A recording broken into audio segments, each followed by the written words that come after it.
দক্ষিণ কোরিয়ার ব্যাংকের সঙ্গে প্রায় ৮,০০০ কোটি টাকার ঋণ চুক্তিতে কালুরঘাটের নতুন সেতু নিয়ে আশার আলো দেখছেন চট্টগ্রামবাসী। আগামী মাসে প্রকল্পটি একনেকে ওঠার কথা রয়েছে। সংশ্লিষ্টরা আশা করছেন দ্রুতই কাজ শুরু হবে নতুন সেতুর।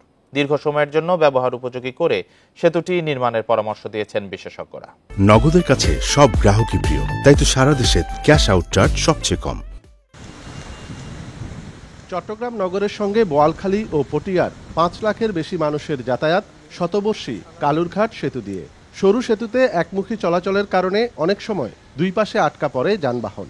২০০১ সালে ঝুঁকিপূর্ণ ঘোষণা হয় সেতুটি। কক্সবাজারের ট্রেন চলাচলের জন্য গেল বছর রেলওয়ে এখানে ব্যাপক সংস্কার চালায়। দীর্ঘদিন ধরেই কালুরঘাটে নতুন সেতুর দাবি নাগরিকদের।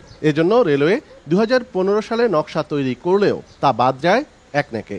পরে নকশায় পরিবর্তন আনা হয়, তবে অর্থায়ন জটিলতায় পড়ে এই কাজ। সেতু নির্মাণে দক্ষিণ কোরিয়ার ব্যাংকের সঙ্গে ঋণ চুক্তি হওয়ায় আশার আলো দেখছেন চট্টগ্রামের মানুষ।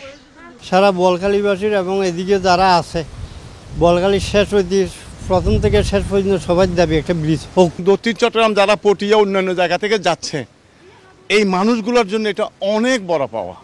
আগামী মাসে প্রকল্পটি একনেকে ওঠার কথা রয়েছে। এতে দ্রুত কাজ শুরু হবে বলে আশা সংশ্লিষ্টদের।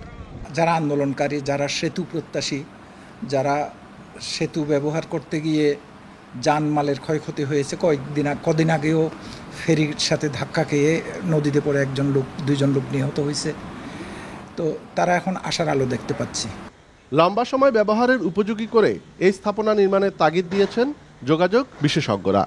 আগের যে সমস্ত রেলের অ্যাসেট আমাদের আছে সেগুলো হলো ব্রিটিশ আমলের যেই প্রয়োজনটা ছিল সেইটাকে মূল রেখে, কিন্তু ইন দ্য মিন টাইম এই সময়ের মধ্যে আমাদের চাহিদা কিন্তু অনেক বদলেছে এবং আমাদের দৃষ্টিভঙ্গি বেড়েছে এবং আমাদেরকে আরও অনেক দূরে তাকাতে হবে। প্রাথমিক প্রস্তাবনায় কালুরঘাটে নতুন সেতু নির্মাণে খরচ ধরা হয়েছে 11,500 কোটি টাকা। অনুপম শীল, ইন্ডিপেন্ডেন্ট নিউজ, চট্টগ্রাম।